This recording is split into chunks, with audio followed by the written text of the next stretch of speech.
coming now. Without wasting my time, I'm just in the building right now. I'm gonna start from my right, you know. King Mas, you know, DJ Budao is in the building, you know. Now a technician, you know what I mean? So King Mas, you know, introduce yourself, say hi to the viewers out there watching, you know, DJ Budao. Well, everybody, thank you for the show, fabulous. DJ King Mas, been a while, long time, been a while. Down. Then la hola jeli dole. Nga la wa. Boy, da nga daw sama category bi boy. No, tanga jam sama category boy. No, hanga music dafa reuy. So mën nañu nekk di play music time bu waaye léegi ñu nga workoon on a ground on so many things. Lu tanga bay.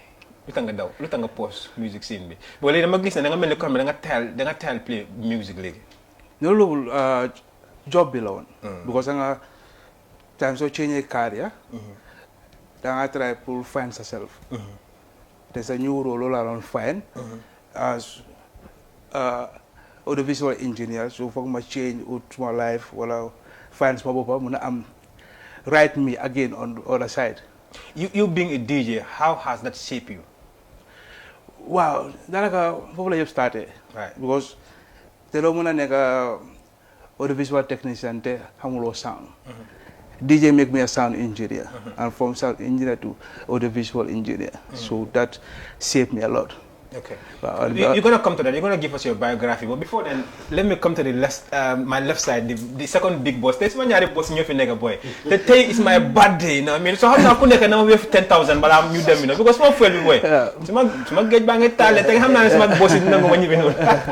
But that's my birthday. Happy birthday to myself, you know. Happy birthday, fabulous. Thank you so much, you know. Nobody. Wow. Nobody. Chili. It's my birthday. Man, mangi ligay kay. So guess nga. I was on the radio. Night mangi TV. Job be la passion la. Yeah, wow, so and this is best birthday gift bomus am. Yeah. On your birthday, so nga dem di job. Fall on my busiest days, boy, bro. Saturday boy. Dem radio becek watch so sangu wat ñewat TV. Dem ma chill doguma cake dafa ma dara. That's the belief. Suleiman Conte. Yeah. Say hi to the viewers out there. Welcome. Thank you so much. Greetings to each and everyone watching us live from the Paradise TV.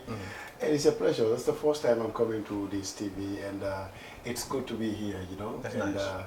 Yeah, it's an honor. You know, it's like when when people are doing the same thing or we are in the same business, and then we happen to invite each other or meet each other in our platforms. I think it's good that we show up and also contribute. You know what I mean? Because after we push and we have to push and move on. You know. Definitely. So it's good. It's good that you have two runaway DJs in the studio. Yes, I'm fat now. I'm runaway DJ. I want to go fat. Yeah, but live la comme mas ko waxe la rek I'm a live living like a circle. Circle la. Sometimes things changes. So you can start something and nga grow up later end up into something else. Right.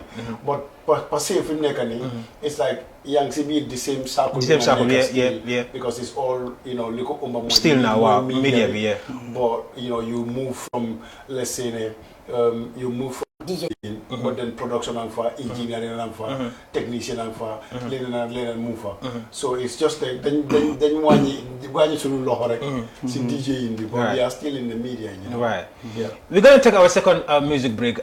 Malls Yabalema, and then we'll be right back. Stay tuned. Now, before and now. Gambian music before and now different amna. So now more stream amna. People are going to Gambian shows.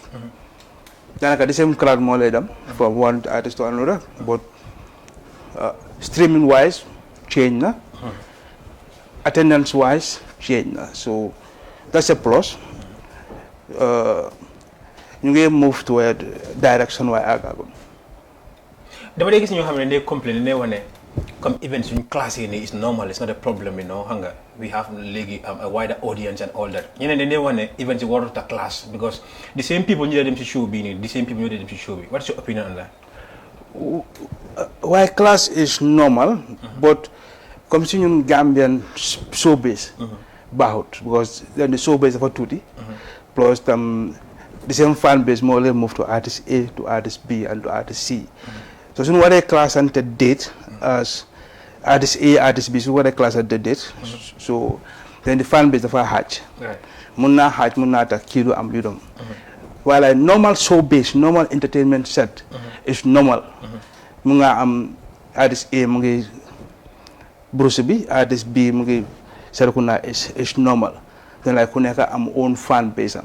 So lotam dina dimbele tam artist bi mu muna wé bopam pour muna xamné okay li mo nekk sama fan base, this is my real fan base. Waaye la ñeena yi comme okay na Gambian showbiz am red so manam attend comme people like me ñum fa okay artist A mu ngi play by them show because it's Gambian music, so let me go and listen to Gambian music, so it's normal. But class date is normal, or the other way on Gambian setup mun naa ne baaxul si suñ entertainment, but class date is okay, amu si benn problème. But comme ñu nekkee artist A dafa mag, artist B war naa mun a understand comme ñu nekkee classe ante naa artist A dafa ma disturb ba ma shift my date to other date. Why should I jaayante doole bi la tamit sometimes man ma feel like okay man maa gën a big King Mass, man King Mass seen show bi ba pare on the 10 man tam ma dem si show bi on the 10 somewhere very close to King Mass maa ngi koo jaay doole. Do you think that also is normal? No, okay, kenn ku nekk du fi na wërsëgam la, kenn ku nekk xam fan base am, des na si promotion wise parce que soo ko promoté. non lu may waxee mooy ndax yow feel nga loolu is normal pour artiste yi def ko because King Mass amul doole yow man maa la gën a establish for example amal. No, okay, I will not better time. There's a show that class with Wale Seka, Gambian artist show class with Wale Seka. Why doubt both show get their weight because class with them Wale Seka is different. Class with them Gambian show is different. So all both shows were okay, were fully packed. I mean, even though Fabulous know that, I just want to contribute to this thing. I think the thing I negative analyze it, that's not the point to analyze from. Because no way, once Suleiman ma joke, I want to do my show. Yo, Mas, yeah, joke, not depth such work. So that's not the problem. But to me, the problem is who controls the music industry in this country. Fofula regle ma bi yet nek. So the thing is, Gambian music, bi ñi nga xamne ñom ñoo ngan kan bir music bi ci réew mi fini. Ñom ñoo wara structure sen bop. No, my music union. People control women because they are okay. Man dama fogg ne man ci suma gis-gis I might be wrong but man dama fogg ne artists should register under the music union. Yeah.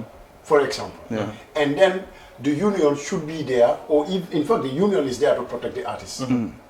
But legi man Suleiman su ma ñëwee pour teg suma date for a show bala may toog rek di génne flyer rek dem ma njaay ma haya wala dem whatever ma haya waroon naa mun a first point bi mooy war naa mun a dem si union bi wala leen ne anyway I want to have a show on this particular day. Guys, check list. And then they will have to look at their list and see well okay baax na class of shows waaye benn show bi mu ngi Brikama yow sa boss bi mu ngi Serekunda is which is fine. Distance wise waaye Bruce bi at Westfield sax war ñoo mën a am show for example looking at for example Jisu la ngi xewle in Serekunda East and then Hussein mu ngi xewle in Q City I mean the same people ñoo lay déglu ñi yëpp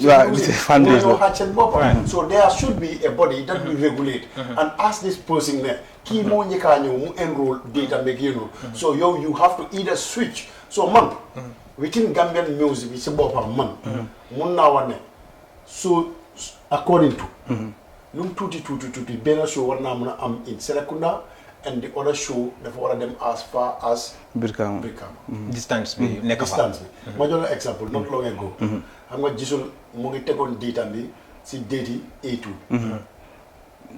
ku njëkkaa teg I would not know waaye internet ni class waaye nga gis munu gi génna some media houses from Basse Road ne lu tax A2 mu ngi Manjai and then organizers yi di organize let me not even mention Jisul why let's say the organizers yi di dem organize Jisul in Brikama and Choli na kur and you know what the organizers in Brikama has to switch and come to Friday yaa ngi understand for A2 to have one go right so gis nga ma wax la gis nga win-win situation amul fii si date bu classe di nga even li nga doon wax noonu boobu sooy esti la moo classe ak Wally Seck bi right win-win amu fa ma wax la foofu noonu someone has lose ñoom seen ñaar wala ñoom ñaar luñ war a am su dee defoon nañ ko ne one but maybe now so we bokkutoon so the idea of the show was bokkut because Bele Wally Seck was award night, award ceremony. Wally was invited as a performing guest. Why, so it's different body. But no,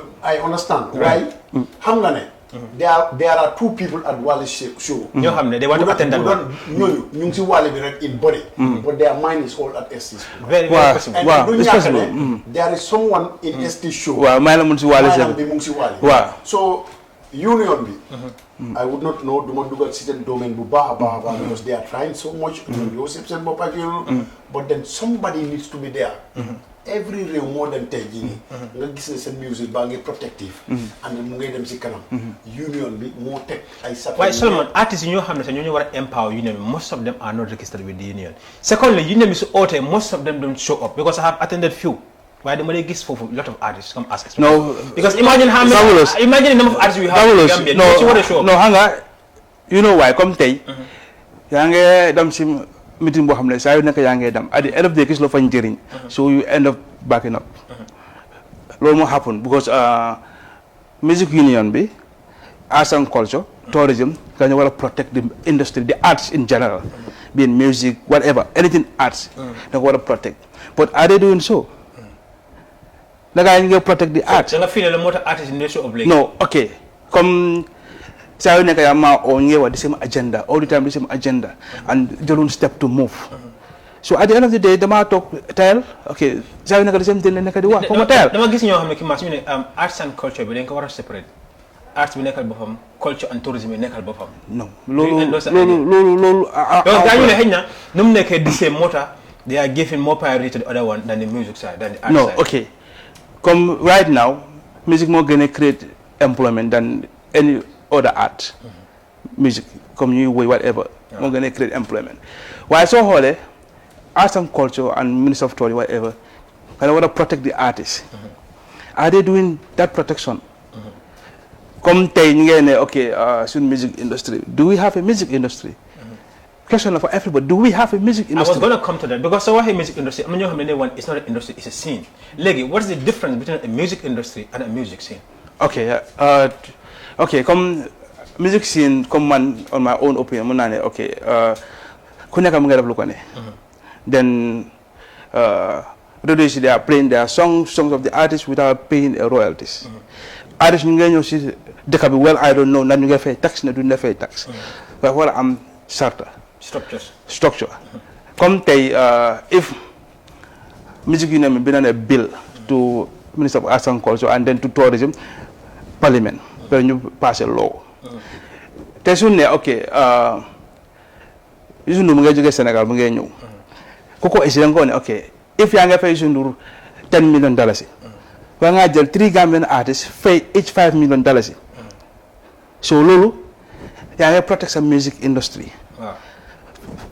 For you that whole but you put more heart to stop bringing the foreign artists. But we come die second, right? At the end of the day, so Lulu gonna protect. Then everybody playing songs of the way they should pay royalties, and then from that royalties, from that tax, Lomo gonna develop to National Event Center, National Theatre Center. Okay. At the end of the day, venue play is owned by the state, owned by the government. Okay, we're going to come to that venue thing also. Salman, what's your opinion about this? Yeah, I think there is a lot of lapses. A lot, a whole lot. And digging this at every musician in this country, they've tried a lot. Well, they did. Man say now one if Gambian music moves from way back to where Funekani Legini, maybe. Just maybe 50% be artists in Boba. Artists which Boba more flyer be more create show be more them see embassy be more you know you can see legally that you want that artist which Boba more work can be, but all the things that he's supposed to do or a team should do for him. Tell I recently about that Antu just visa for international tour. Now on a very structured music industry, Minister of Tourism, Arts and Culture, you want to pass that to the embassy. It should be so smooth. Right. It should be so smooth. But it's difficult. And also, that's going to lead me to this topic also, Solomon. Come, you an artist who is and flyers and you want them European tour. I'm a visa. Do you think that is standard procedure? Because happen on the feet, from our bright stars, happen on the feet, that is very risky. This is somebody Kiko Bina online and Fogna Adrina at mom. ñun yëpp dañoo dem apply visa. waaye kenn du dee apply visa. embassy bi mu ne la waaw. di nga am visa waaw baa ngi nii. bés nangam sa visa dina génn. they don't talk to you about that. exactly. I mean su dee it's a thing. of telling you ne dugal nga tey. waaw by next month dina sa visa dina génn. well you know then ku dul am tamit you could have tell him ne. exactly you don't have exactly. So people are not guaranteed if their visa will be stamped or not. So I think look how to Antubi is very unfortunate. I think it's a very big learning point for the people behind. But it happened to some other artists before. They don't learn. I don't know why. Exactly.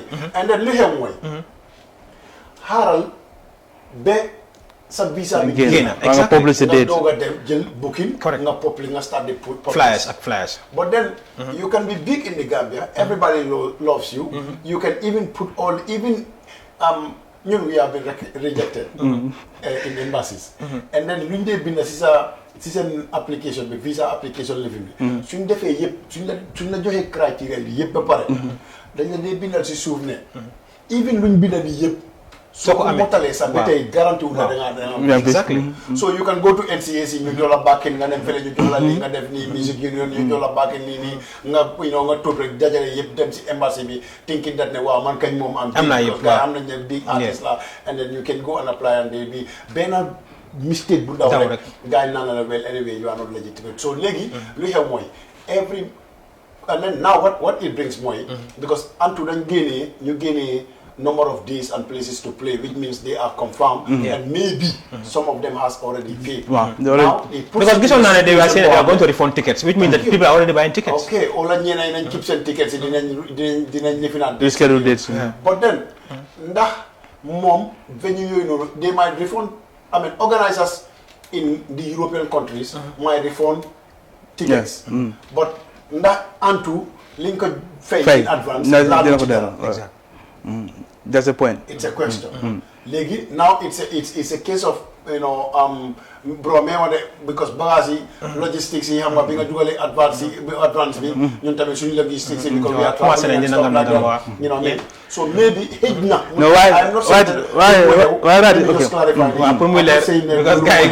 but maybe mu nekk ci situation boobu noonu then it puts him in a funny position so léegi bu antu bi nuñ xarañee nii ba ñëpp gis ko now everyone should understand ne I should not take money from people and I would not publish a flyer without them unless and until my visa on my small law. Right. Kim want to say something? Okay, I agree, but in a well-structured industry, which I want to delay on a well-structured industry. But this is Rati, okay, come like Senegal thing. Ben artist Senegal, go for getting down to apply visa and it's delay. Amut. Because the structure. Right. Artists will never talk in in well-structured place, so it should not happen. Music. It's just not about the one that sings the song. No, music is way bigger than that. Right. Come like okay, I'm gonna come like Gambia football if they happen them. Some of our footballers don't get visa. So then let's talk the halat. What's going on? What's happening? Entirely. Arts, being sport, you talk the halat. What's happening? As a country, I think it's about the structure. As a country, they want to talk. Okay, now if we are doing this, it's not working. Let's move to another direction, on a better way. Hire a consultant to come. I think if the structures were in place, it wouldn't happen in place. I don't feel the rejection is for because you cannot have a recognized artists in this country come for talking at the embassy. You reject because of one or two or small things, Because back there is a big error that some of these Gambian artists are doing. Gis nga yalla su la may xam-xam pour nga mun woy lolu nga mun right then demal nga dem séti ki la gëna janga understand music industry bi nga jokko mu tiyel la sa affaire pour sa music. That's where division of labor comes in. And you need to have a good team as well. Man su ma nekkee woykat and then I be like ki mas moom sonal nañu mu ñu sonal man ma mas ñoo daan France bi na néeg bu ma doon soogul si studio bi so mas ñëwal if you have a bunch of people around you that don't understand how the music industry is run, then you have a problem. Most of these artists, come artists, I'm the manager, have a manager, come with a manager, my boy, Monica, some manager. Because I feel like, can I go on now? How my married to money? gis am management warta nekk ne comme kii suma boy la kii man ak moom ñoo di fanaan di same nekk ñoo di chill attire because kooku yaa ngi chill attire moom waaye xëy na kooku doesn't have the criteria it takes to be a manager even the roles of a manager he's not even connected the thing is sa manager boobu sa boy bi nekk sa manager xam nga lan la mun waa jàmba jëli ñëw nañ 27 nañ bëgg ñu play waaw mu bëgg waaw but he did not even know the music business a music manager exactly because look you have people with degrees no léegi raadi ok mun naa wax loolu benn show maa ngi ko doon ama T Small Nomus la woon and then fekka kay ñu doon am ñu doon dem Sénégal pour record pare manager bi change ko to option 2 T Small over to wisdom whatever so it worked so why on that living the major contract letter and also draft a contract letter major len so we both have contract letter so we agree and sign all that contract agreement anything if miss na certain daf mako so I'm liable for something and if also they miss certain they're liable something so it's agree am na seen copy am na sama copy ñoom am na seen copy am na sama copy so that shows how structured it was and it was definitely am na so certain artists yoo xam ne bari contract amut at the end of the day su ñu amee problème whatever on a legal battle dafa nekk problem and this happens so loolu la gars yi fail to understand to be a manager of an artist da nga war a xam to draft a contract it takes a lot it's so where am na nga war a draft a contract you have to understand with the promoter da nga jox ko ngeen sign ngeen agree in case ko fail so understanding music business how will you know these things no matter it's very important for every artist to have a manager ko xam ne nga xam ñi nga xam ne dañ serious te seen xel dafa màcc si music business can you imagine Capital FM in those days there is this guy that flew all the way from Equatorial Guinea J. Martin flew from Nigeria Hakim from Gambia then nga am benn man bi travel the manager he traveled from Senegal mu connect so manager boobu noonu moo nekk di liggéey goo xam ne dañ ko contract pour mu def combination between that Equatorial Guinea artist bi J. Martin Vivian ak you know so production bi si Hakim la nekkoon so you think that ki am project boobu noonu wala boy bi nekk ak Equatorial he could have said suma boy bi la xaaral ma lifin suma boy bi but then he knows people that can connect the dots and then mu xam internationally naka la dee doxee then ñëpp ñu contract ku nekk ñu fay la li ñu la war a fay pour nga liggéey am na benn tomb bi nga laal mooy pour protect because it's good like Fabulous bindoon na article something on Facebook and suma tontu bi dama tontu ma delete li ma bëggoon a wax yëpp du ma teg ci bi waaye li ma ko mujjee wax rek mooy fi ma ko waxee ne well anyway it's unfortunate because man mosoon naa nekk di munu si radio bi waaw Sénégal soo fa demee Gambia soo ñëwee nii and somebody call me bu ma tàngee ba mu ne ma Souleymane naan la ndox yes and then xam nga lu tax mu ne ma Sénégal dañ am loi ñu ngay dox si kaw loi yi so yow sa réew su amee loi mu compromise loi bi that's your problem and fana and Sénégal anga raat yi ñun yàlla mayoon nañu one of the best singers in West Africa Gambia comme time boobu su ñëwee the best female vocalist Vicky Blade nga wax c'est Gambian comme waaw mu ngi feebar fan yii sax xam nga ñu bëri xamuñ da Vicky Blade moo woy Dakande River Gambia certain songs and they're very good songs he sings in Wolof Kirion ako so it's a very good artist but tey ñu bëri ko ne Vicky Blade xamuñ ko ok if somebody the same thing xam nga amoon na time maa ngi bina ok because tey yaa nga soo gisoon tey ñoom the late Musa Laba Sose whatever based in Senegal because Senegal bu ñu change seen loi bi favor Gambian artists so they have to base in Senegal to be Senegalese so that was the idea moo tax gars yi based in Senegal tey suñu ne ok Kimas that's gonna bring me to the question itself no maa ngi ñëw xam nga comme suñu ne tey comme suñu ne tey Mbala Gambia moo ko moom do we have that identity nam ñun ñoo moom Mbala yes it's originated from Banjul but it escaped our fingers it's owned by Senegal now international brand Mbala is originated from Senegal even jollof rice is from Gambia but then it's been Nigeria and Ghana and they are fighting gars yi da nga bëgg a jël di we have a even the Kora is from Gambia. But then look at now you go to Mali and other places in the world, people are taking ownership of it. Exactly. One of the most famous kora players, you know, Senegal. No, no problem for keep something. Drive something. Mbalam escape na. You know, in the late early 70s, about pen they go to Gambia for a year. Wow. Sehlo feel the whole instrument first banam Gambia la ko jine. Mot tako Senegam munu ko arrange. Mbay gay fay la ko laaj fo jëlé lim nako jëlé Gambie la ko jëlé also we have all the legends déglu na interview boobu noonu Youssou daf ko daan téel vocals mu ko fay voilà so Gambie am na loolu yëpp so mbala escape nañu rap mbala original from Gambia escape marimba so it escape look at it in Senegal is so and also the artist bu mu fi mujjee ñëw fi Senegal la tuati jabe no hanga avec tam tune nova create another beat ñu ko oye pot bi so boom stopé that beat so our identity was lost new songs of Nova mu ngi create another song so ko deklo di nga xamne this song is originally from Gambia jawlu sa wa so we have created a lot of different yoo xamne mënon na jaay Gambia on international market ki mas léegi suñu waré have a genre boo xamne it has to be Gambian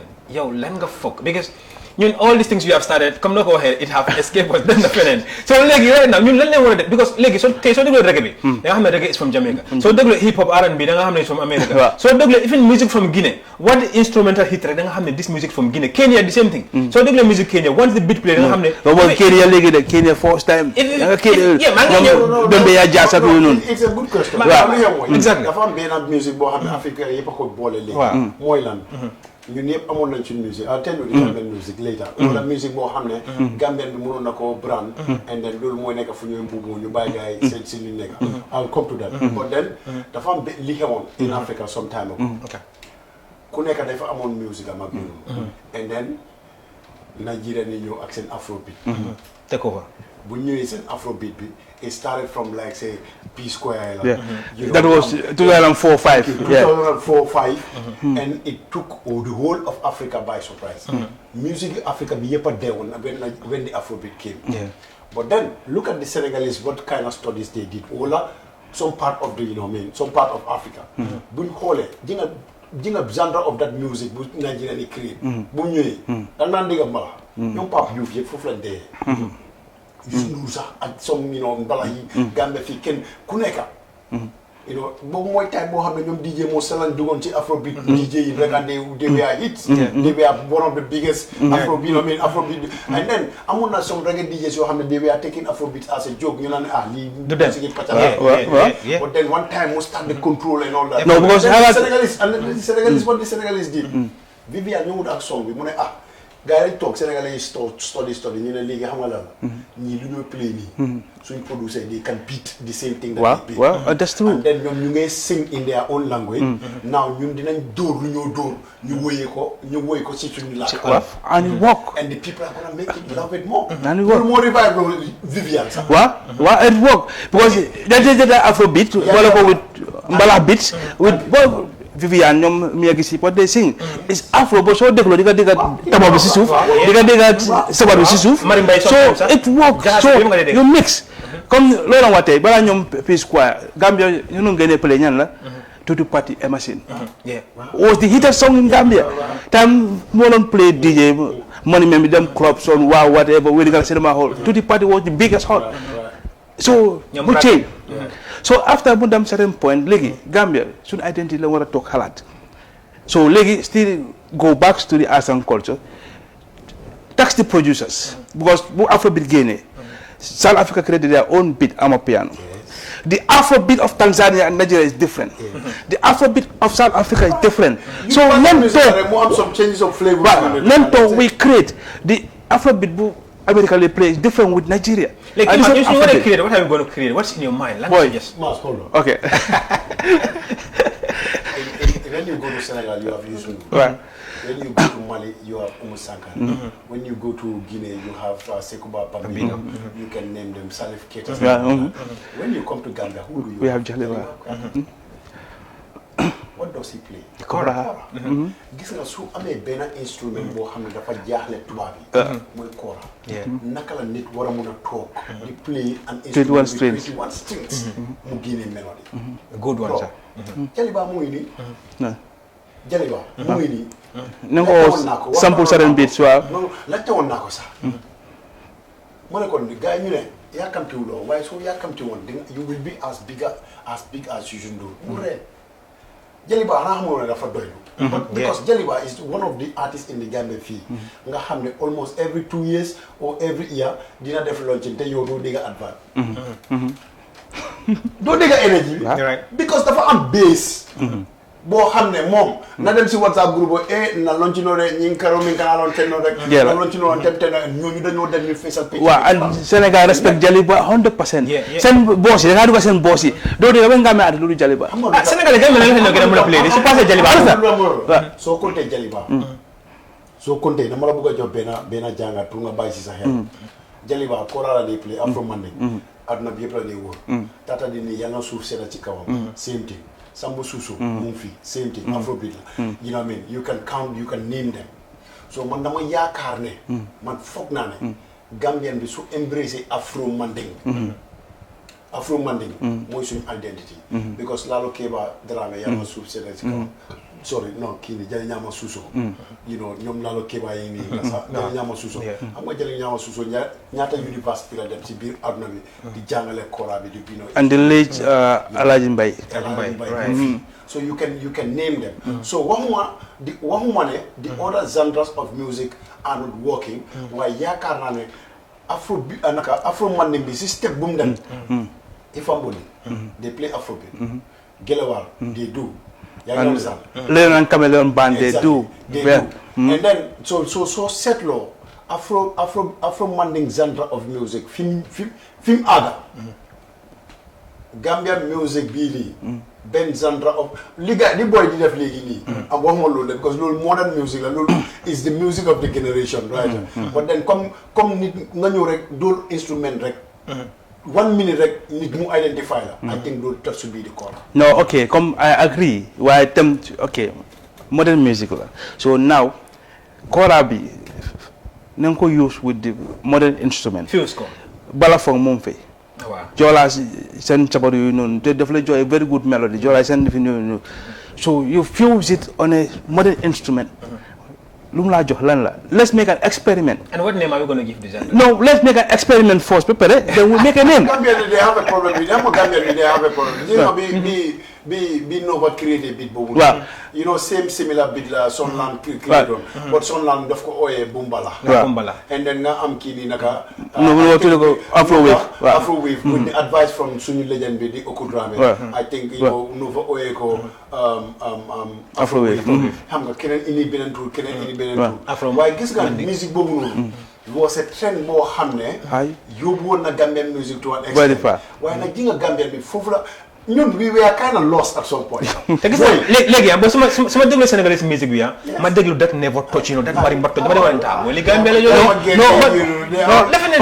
non ok comme léegi we go back nga tey comme lu ma la wax rek yëpp su na ba protect comme tey musique mun naa jur income boo xam ne ci dëkk bi mun naa build structures mun naa créer big employment mun naa dimbali government employment but wala structure ok léegi ñu ngeen ne copyright after loyalties tey Gambian artist yëpp fu gaay amee xaalis mooy launching December doo dégga launching January so now because foofu la gaay mën a amee xaalis because the song they are creating the beat they are creating mënut a jox gaay xaalis apart from launching so if government ñu ne léegi any radio that play Gambian artist you pay $2 any radio that play foreign music you pay $5 ñaara $2 nga am boobu dem dafa go another debate am léegi borom radio they start company fu ñoo jëlee xaalis another problem léegi fu ñoo jëlee xaalis from the cost that comes to the radio people have to step in to make sure all radio have a toll-free number boo xam ne you call in boo xam ne no do toll-free number and number boo xam ne you call with a charge rate from the callers then the radio dafa ne am xaalis to mën a fay that song boy play so then for that song government also will give subsidize Senegal they give subject to the and Senegal they have a law boo xam ne. Now, Dr. Olofana is registered to Senegal. Nañ ko pay for no royalties. I wouldn't know if never. Why mom naka la mënon monitor sa nga nek Gambia. No, olu gan la sa xam nga problème mooy tey Senegal they have a law boo xam ne every company or businessman da nga yóbbu advert to radio by force 5% of your revenue a year is for advertisement. Tey fii télé yëpp ñu ngi struggle. Or radios are going to struggle, radios don't get money. So if copyright want to change shift the whole structure, people have to step in to make sure radios receive calls, Harlis from their calls, they're going to pay. So from that, from the Harlis guy they pay, maybe ST Nigel percentage, DJ will play will be rich. Because at the end of the day, DJ will be paid. Government DJs are the poorest DJ. Definitely. So at the end of the day, the more you play ST, $2 Dallas goes to ST every song time it play.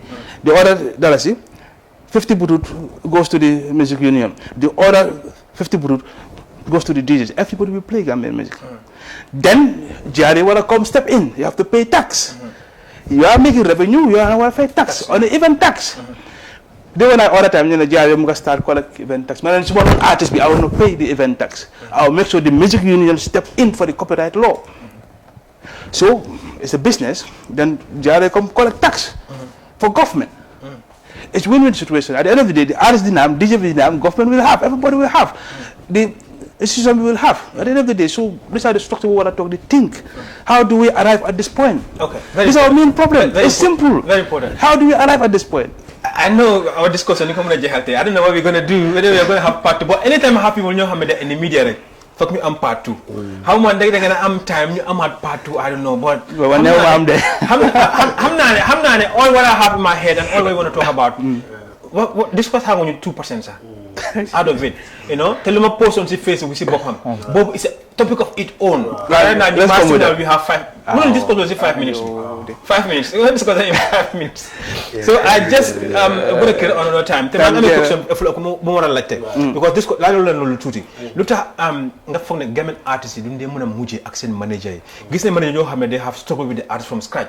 Defa na lu nek artist once they start making money or they started hitting the spotlight then they have problem. Either they drop the manager or either something, 1 or 2 things. So I do not do this survey and I might be wrong, but then yaakaar naa ne tamit ne most of this artist problem being a management problem bi yëpp 90% bi yëpp wala 85% bi yëpp affaire yi xaalis because xaalis yëpp ci manager bi fee or maybe artist bi ma dem toog fii mu expect ne lii lañ war a am and mu dem tournaat ne manager bi tegul loolu ci table moo usually sax lu dee gën a feeñ loolu la but then comme nu ma ko waxee I think ne war ngaa mun a seet manager boo xam ne doylu na wala manager boo xam ne sax war naa mun a antan boppam at some point or a honest person xam nga honest to look for a honest person does not mean ne da nga jàngal da jàngoo yaa ngi woon sax waaye dama yaakaar ne booy dañu war a am first of all man dama yaakaar ne if you start to blow rek demal nga dem hire a lawyer wow yes very important yes demal nga dem hire a lawyer because Oko Dramé waxoon na ma lii si interview mu ne ma Suleiman there are artists in the west boo xam ne seen music buñ produce wala music yu ñu wooyi makes them $1 million but not a single butut went to their pocket tey jii nii ñooñu dañ strand amul dara dal na ko Mali dal na ñu bari dal na Ifam Bondi dal na ñu bari mu ne ma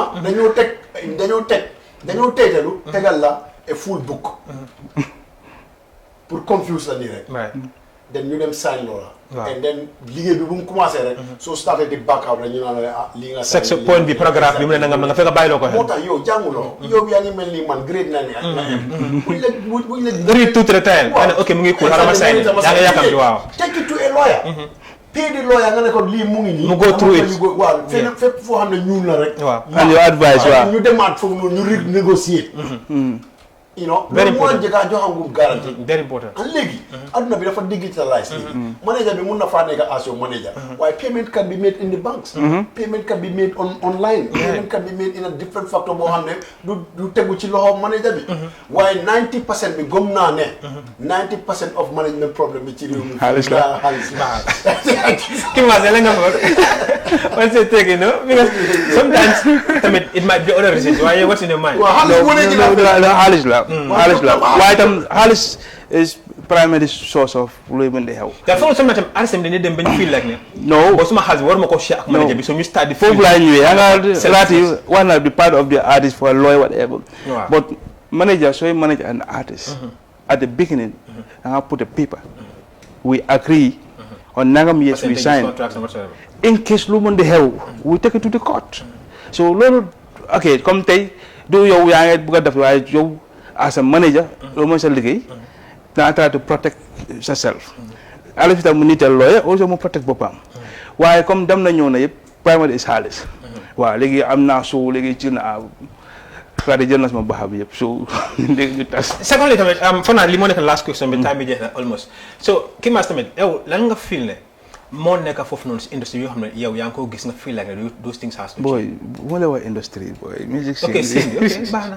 yeah yo no on my opinion I call it music scene because still come there are a big lapses big hole you want to. so what do you feel has to change yoo xam ne yaa ngi ko gis industrie bi da nga dee toog sa kono sa nga ree nga ne ha boy xoolal li what am going to happen? Okay. I hate the nyuku on the stage when I pay my money to go and be entertained. No. 25 people on stage. Radi. I see the German. I don't like that. It's even not professional. Are we showing? Gambian show nga dega busy signal on the show. Are we in entertainment? Gambian show. I'm gonna come to that because last time I raised this topic with somebody. Don't matter, man. Some interview, don't wanna just stay. I know what I'm saying because any topic we touch, it goes another topic. No, there's this show that was happening. You know, artists being lunch show and be. DJ was playing Movado, Vibes Scatter. Guy, you complain comment section. But I'm saying like, boy, he didn't play Gambian music, Gambian lunch. But man, sometimes I don't blame the DJ. Yeah, so I'm a Gambian mix show. Nga dem jël a dancehall DJ or a reggae DJ nga isi ko. Ko xam ne he does. Okay. If man fi, what in neko fi. Bugulo ñëw si ñun. We have somebody. Man I was inspired by Pisces. Come his knowledge, his vast knowledge of what he's doing. I'm inspired by Pisces. Man, Pisces, DJ Logic, dama duga si music. But unfortunately, musuma liggéey Pisces on directly. Logic la liggéey. Understand? 2004 legal, so legal logic it blows me. But come day, we have people. Soon we have call Okudrame for advice. We don't know. Let's call for advice. We have so many people. They Jahakuna by Jaha. They are here. Go to them. You ask for advice. They should live music. They have to. So come. Go to the studio and the jump. You DJ pull up. What's that? They want them so much enjoy, feel the music, the live instrument playing of your song. Now them come talk YouTube download the song, take look at it like I'm see the same show, man, I'm facing my $700. It's the same, nothing different. Right. So we have to start going live. We have to start having a list of 40 artists in a night. It does not tell. 80. Well, so it doesn't tell. Even I'm 87 artists on the list. I'm serious. 87. But I'm sorry, listen. When they on the list. So 1 o'clock and government want to respect time.